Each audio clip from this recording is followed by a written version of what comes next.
Coucou les chéris, excusez-moi pour ma voix hein, parce que je suis encore prise, hein. Ouais, ça fait une semaine que je suis rentrée, un peu plus d'une semaine et je suis toujours prise, j'ai l'impression même que je suis en train de rechuter. Donc voilà, je suis toujours malade. J'ai une meilleure tête, les cheveux c'est toujours pas ça parce que il fait très chaud donc ça sert à rien d'essayer de se coiffer les cheveux parce que et de se faire un brushing ou quoi. Ça ne tiendra pas avec la transpiration. Mes petites boucles d'oreilles que j'ai fait moi-même donc avec les anneaux achetés sur AliExpress. Et ça c'était dans des lots de breloques achetés chez Action. Donc je trouve que ça fait un super effet. Et j'ai les mêmes en plus petit de cœur comme ça donc c'est très mignon. Et la petite blouse, si je retrouve, je vous laisserai la vidéo pour aller voir le bilan couture. C'est une blouse que j'ai, le patron c'est un burda. Et que j'ai fait dans un drap, alors c'est un polycoton, ça tient un peu chaud. Et dans le dos j'ai une petite goutte comme ça, voilà. Et j'ai mon short, je sais pas si on va le voir. Mon short bleu que j'avais fait dans un rideau. Si vous entendez grogner, c'est mon estomac. J'ai mon micro qui est pas très loin. Donc voilà. Si vous entendez des bruits extérieurs, on a les élagueurs qui sont dans le coin et qui nettoient tout après le cyclone. Voilà, qui élaguent les arbres, qui enlèvent les branches, voilà, qui nettoient un petit peu le paysage. En attendant, le prochain bilan couture qui sera certainement fin mars. J'ai déjà cousu quelques trucs, j'ai cousu une robe pour ma belle-mère, j'ai cousu mon short rouge, je n'ai plus que la boutonnière à faire. J'ai cousu la blouse rouge en dentelle, en nappe brodée là, que j'ai recyclée. C'est joli, hein. Franchement c'est joli, mais bon bref, je vous expliquerai tout. Et j'ai cousu également la chemise de mon mari, enfin que j'ai recyclée également. Donc voilà, j'ai déjà 4 projets à vous présenter. Dans le bilan, le prochain bilan couture. Aujourd'hui, je vous fais une toute petite vidéo concernant les 5 outils que je... Alors, c'est 5 outils de coupe que je n'utilise absolument pas ou très rarement. Très rarement, ça peut m'arriver, mais c'est extrêmement rare. Ces outils de coupe, je me suis soit laissé influencer, ce qui peut arriver, mais pas dans ces outils-là. Enfin, si, il y a un seul outil où je me suis laissé influencer, je me suis dit, ouais, pourquoi pas, et puis finalement, je m'en sers pas du tout. Et sinon les autres je les ai depuis très longtemps et au final je les ai jamais utilisés ou très peu. Et il y en a un que je n'ai pas et que je n'achèterai pas. Tout simplement, je vous explique après pourquoi.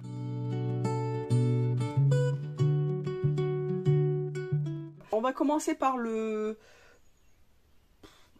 premier. Ce sont des ciseaux cranteurs, enfin les ciseaux, vous voyez, qui sont comme ça et que je n'utilise jamais. J'ai dû l'utiliser peut-être une fois, en plus ils sont hyper durs ceux-là, je me rappelle plus du tout, je les avais achetés. Et alors ça sert soi-disant à ce que le tissu ne s'effiloche pas. Alors oui et non, là du coup ça peut servir pour des tissus qui ne s'effilochent pas beaucoup, mais un tissu qui s'effiloche, vous prenez par exemple un tweed, déjà pour couper du tweed avec ça je pense que c'est infaisable. Si le mot existe, mais je crois pas, c'est impossible. Et le tweed, vous pouvez couper tout ce que vous voulez, enfin vous pouvez cranter tout ce que vous voulez avec ces ciseaux là. Le tweed, ça s'effiloche, c'est mortel comme tissu. Je crois que c'est le pire des tissus en fait. Donc ça je ne m'en sers quasiment jamais. Et si un tissu ne s'effiloche pas, je vois pas je vois pas le but de cranter, mais si s'effiloche pas, de couper le bord des coutures avec ça. Alors ça peut faire un petit effet un peu décoratif, mais pour moi c'est une perte de temps et je vois pas l'intérêt de couper avec ça. Donc pour moi c'est inutile. Le seul truc à la limite, si vous faites des cahiers de couture, que vous faites des échantillonnages, pour couper autour, vous coupez des petits carrés de tissu, ça peut faire joli. Vous les coupez tous de la même dimension et puis vous crantez, enfin vous découpez votre petit carré de tissu avec ça. Voilà, pour moi ça n'a aucun intérêt. Le deuxième outil de coupe que je n'utilise jamais ou très peu, d'autant que le mien il a tendance à il y a deux sortes, hein, on va dire qu'il y a deux sortes de, c'est les coupe-fils. Celui-ci j'y tiens particulièrement parce que c'est une ancienne collègue qui me l'avait donné au travail. Pas que ça ait de la valeur, hein, en plus elle l'avait eu, certainement c'est à l'atelier qui lui avait donné. Mais elle me l'avait filé pour que je travaille avec, parce qu'à l'atelier on s'en servait. Et elle est décédée d'un cancer et du coup je le garde. C'est juste, voilà, c'est juste, j'y tiens. Donc c'est le coupe-fil comme ça. Et il est dangereux en plus parce que suivant comment vous le tenez, bah voilà, vous avez ici là, et du coup vous pouvez vous pincer les doigts avec, et ça m'est arrivé, et du coup, voilà, ça me blesse et j'aime pas du tout. En revanche, ça coupe très très bien ici et c'est très pointu. Donc vous pouvez vraiment couper les petits fils, faire des crans, des trucs comme ça, c'est vrai que c'est utile. Sinon vous avez je crois les Fiskars là, qui sont plastifiés, qui sont certainement moins dangereux que ça, mais je pense qu'ils sont moins précis que ceux-là, du coup. Parce que la lame est épaisse et elle n'est pas pointue, en fait, c'est un peu carré devant. Voilà, je suis mitigée sur le truc. Les vrais coupe-fils, franchement, ceux-là, ils sont très bien. Mais je vous dis, faire attention de ne pas se pincer les doigts. Moi, je m'en sers jamais. Moi, je me sers de ça. Petit ciseau de brodeuse. Voilà, ça a exactement la même fonction. Pour moi, c'est plus sécure, donc je coupe mes petits fils. Voilà, je fais mes boutonnières avec. Je vous en reparlerai après. Enfin, je fais tout avec mes petits ciseaux et c'est très bien. Donc le coupe-fil, c'est un accessoire que je n'utilise voilà, jamais. Un autre outil que je n'utilise quasiment jamais, c'est le découvite. Le découvite, je suis même pas sûre qu'à l'école on en ait eu. J'essaie de m'en souvenir, mais franchement, je m'en souviens pas du tout. Quand je découds avec mes petits ciseaux également et je découds à la main. Sauf pour les points enfin sur les tissus mailles. Quand on a fait une couture sur un tissu maille, j'évite de tirer comme ça parce que ça peut affaiblir et casser le tricot, la maille. En revanche, sur du coton, voilà, sur un tissu comme ça, moi je découds si le point n'est pas trop petit. De toute façon, il ne doit jamais être trop petit, il doit être suffisamment petit pour que ça soit solide. Mais il ne doit pas être trop grand non plus, mais il ne doit pas être trop petit. On va faire du 5 points au centimètre, vraiment grand max, hein, c'est entre 4 et 5, mais normalement c'est 5 pour l'assemblage. Et puis du coup je donne un petit coup de ciseau pour couper mon fil de couture, et après je tire, je défais à la main, je découpe à la main. J'ai cette habitude, ça fait des années que je fais comme ça, et voilà, ça change, ça va pas changer maintenant, j'ai mes habitudes comme ça, pour moi c'est beaucoup plus rapide, ça évite d'avoir toutes les peluches après, parce que quand on découpe vite, déjà ça peut être dangereux, parce que vous pouvez donner un coup dedans et couper le tissu. De plus, alors normalement il y a un sens, hein, vous avez la petite boule, moi j'ai perdu la petite boule sur celui-ci, mais bon c'est pas grave, et du coup il y a un sens, hein, pour découdre, mais pour moi c'est pas très sécure non plus, il faut faire très attention. Vous pouvez déchirer votre tissu, et une fois que c'est déchiré, quand vous défaites comme ça point par point, après ça laisse, vous coupez les fils et vous avez toujours plein de fils. Alors vous avez les découvites avec les gommes là, mais bon, pour moi c'est une perte de temps, tout simplement. Moi j'essaie d'aller au plus vite, hein, je me casse pas la tête à essayer de faire des trucs, enfin bref. Donc le découvite, j'en ai racheté un l'autre fois, je vous ai montré dans mon haul. Parce que quand je m'en sers, j'aime bien voir, celui-là il est quand même un peu petit, encore qu'il est plus grand que certains, mais je vais vous montrer. Voilà, je vous montre la différence. Celui-là il est quand même plus ergonomique, il a une meilleure prise en main.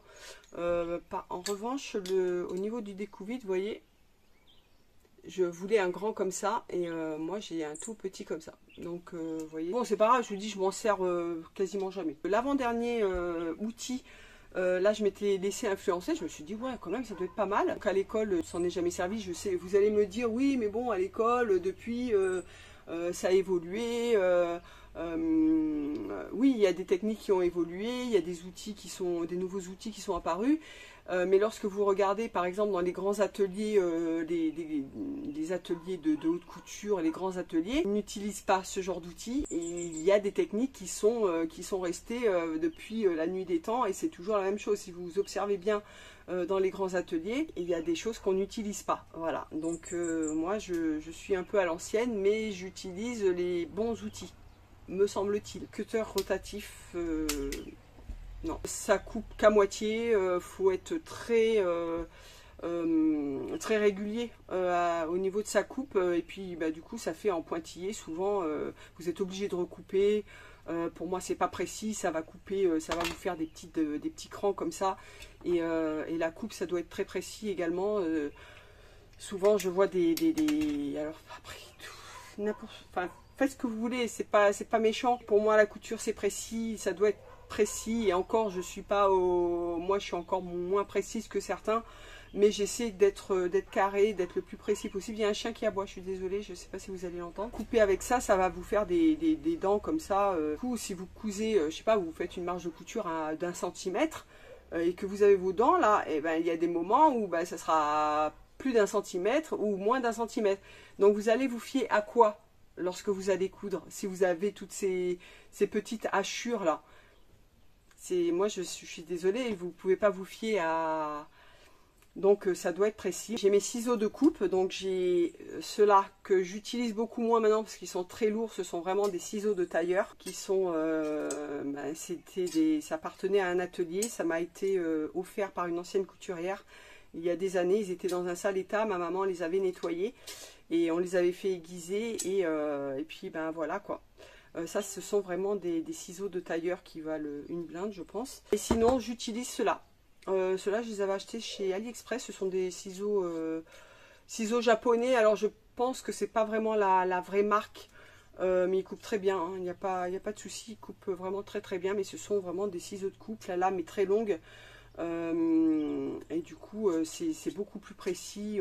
À l'école on avait appris à couper, le papier, on avait appris à couper le tissu avec les ciseaux et justement pour éviter d'avoir toutes ces petites dents là, que ça soit bien régulier et que ça soit bien coupé. Si on veut avoir un cutter rotatif, ben, on a le cutter électrique que j'ai acheté la dernière fois, que je n'ai pas encore utilisé. Celui-là va être plus pour dégrossir en fait. Quand vous avez un matelas, vous dégrossissez et après pour pas être embêté et vous pouvez recouper après. Et normalement vous avez donc le cutter rotatif. Alors il n'est pas comme ça. Enfin vous avez celui-là et vous en avez un autre avec une poignée qui glisse. Je vous mettrai une photo.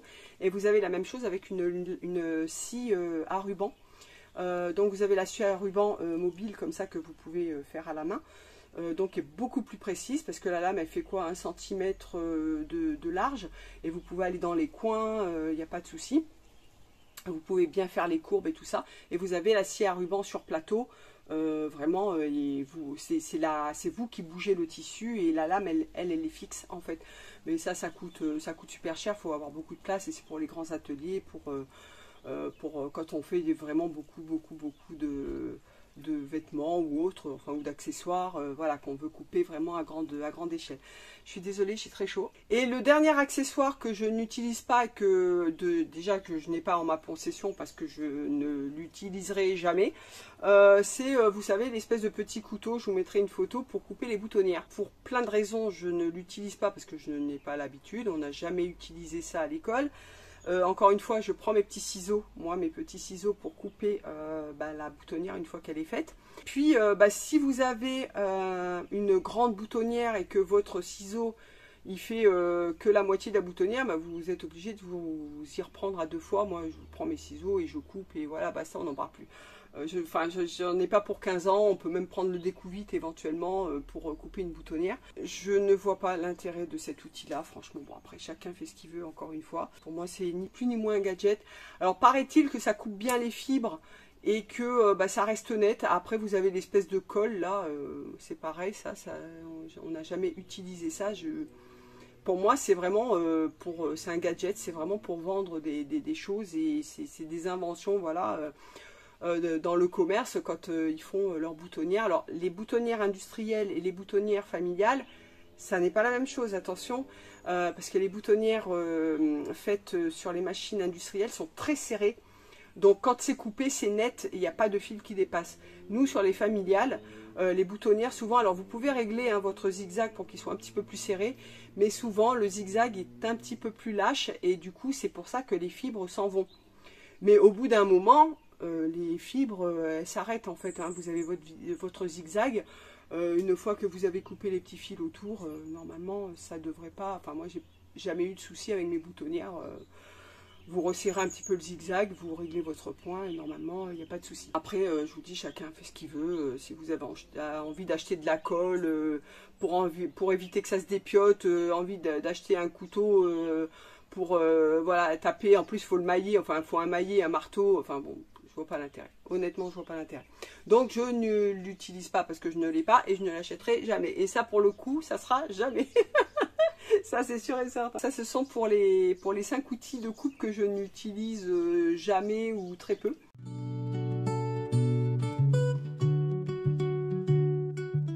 Les outils de couture que j'utilise et que j'utilise tout le temps, ce sont des outils que nous avions à l'école. On a eu une liste, il fallait qu'on achète ça, ça, ça pour coudre. On s'était fait notre petite trousse et chacune avait ses ciseaux, ses réglés, ses épingles, enfin tout ce qu'il fallait pour coudre. Ce que j'utilise tout le temps, que je ne peux pas me passer, ce sont premièrement les épingles.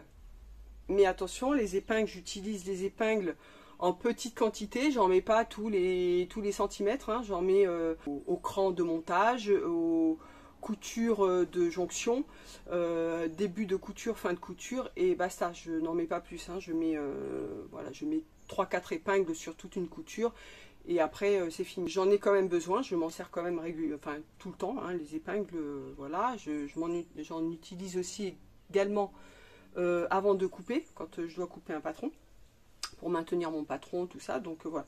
Donc ça, les épingles, c'est indispensable à la couture. En revanche, il y a comme ça qui sont arrivés il y a quelques années sur le marché. Je ne les utilise quasiment jamais. Les seules fois où je vais les utiliser, c'est si je dois couper du simili ou du cuir, des trucs comme ça.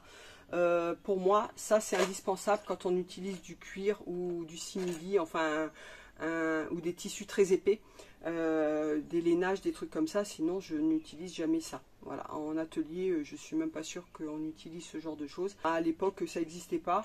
Moi, j'en avais acheté un lot, je m'étais laissé influencer également, mais je les utilise quasiment jamais. C'est très très rare. Ça m'arrive, hein, je vais être honnête, mais c'est très rare. Moi, en général, c'est les épingles. Pourquoi sur le simili ou sur le cuir on utilise? C'est parce que le simili, le cuir marque. Si vous faites un trou dedans, ça marque. Sur les lainages, les gros lainages, des petites épingles comme ça, ça va être compliqué. Déjà, on va pas les voir. Elles vont pas tenir parce qu'elles sont toutes petites. Donc sur les grosses épaisseurs, ça va être compliqué de mettre des petites épingles. Alors, on peut mettre éventuellement celle-ci. Sinon, vous avez des grosses épingles à T. Voilà, ce sont des épingles comme ça. Comme ça, elles risquent pas de partir une fois qu'elles sont fixées sur le tissu. Par contre, là, c'est des pieux, hein. Vous n'utilisez pas ça sur une mousseline ou une soie.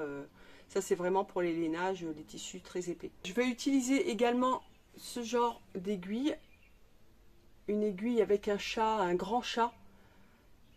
Ici, alors je ne sais pas si on va le voir. Bon, pas très bien. C'est pour rentrer les fils. Quand vous avez des fils, les fils de surget par exemple, ou des fils qui sont un petit peu coupés par exemple sur un tissu qui a été accroché, ça peut arriver, surtout il ne faut pas couper le fil. Vous faites une petite boucle et vous le rentrez à l'intérieur du tissu ou à l'intérieur de la doublure, et du coup vous avez besoin d'une... Et encore celui-là, ce chat-là, il n'est pas très très gros, mais j'en ai de plusieurs tailles. Ensuite vous allez avoir le régler et mettre ruban.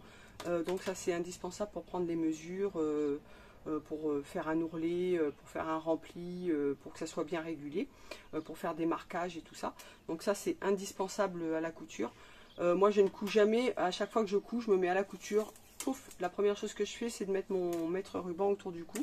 Comme ça je l'ai toujours à disposition si j'ai quelque chose à mesurer, à vérifier, voilà. Vous avez une grosse aiguille comme ça, c'est des grosses aiguilles à matelas. Donc ça va être votre troisième main. Et ça va vous sécuriser également quand vous avez des petites choses à maintenir, que c'est compliqué quand vous êtes sous la machine. Vous avez un ourlet par exemple qui est un petit peu rebelle et que le rentré il n'arrive pas à bien se placer.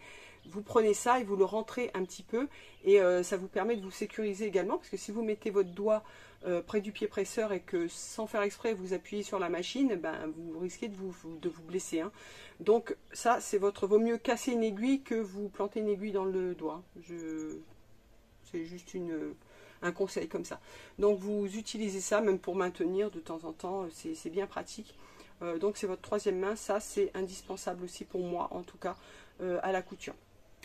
Et la dernière chose indispensable que je ne vois jamais, c'est rare, c'est très rare que je le vois, mais c'est, attention, je vais faire sur l'autre doigt, un doigt qui ne sert pas à la couture, mais est-ce que je le fais, est-ce que j'ose le faire? Voilà, c'est le dé à coudre. Voilà, ça c'est indispensable à la couture main. Je vois beaucoup de personnes qui n'utilisent jamais le dé à coudre et ça c'est indispensable à la couture. Moi je suis désolée, moi je peux pas coudre un bouton ou faire une boutonnière ou faire une bride sans mettre mon... ou faire un point à la main tout simplement, sans mettre mon dé à coudre. Ça c'est pour moi c'est indispensable. C'était dans notre liste, hein. Il fallait qu'on ait un dé à coudre quand on a appris à coudre. Et si vous prenez les ateliers de haute couture, le dé à coudre il est sur tous les doigts des couturières. Voilà, donc ça c'est indispensable pour moi. Donc voilà, ça c'est pour les 5 outils de coupe que je n'utilise jamais et les 5 outils de couture que j'utilise tout le temps. Bah écoutez, j'espère que cette petite vidéo vous aura plu, c'est pour vous faire patienter encore une fois. N'hésitez pas à vous abonner, là vous cliquez sur le petit logo, il y a marqué s'abonner, vous cliquez dessus. En dessous, vous avez le petit pouce, donc vous cliquez sur le pouce, hein, ça veut dire que vous avez aimé la vidéo. Vous partagez, vous cliquez sur la petite cloche, ça permet de référencer ma vidéo et de la remonter un petit peu dans les... voilà, avec l'algorithme, ça va être référencé sur YouTube. Donc surtout n'hésitez pas. Et puis écoutez, je vous dis à très bientôt les chéris. Ciao, ciao, ciao.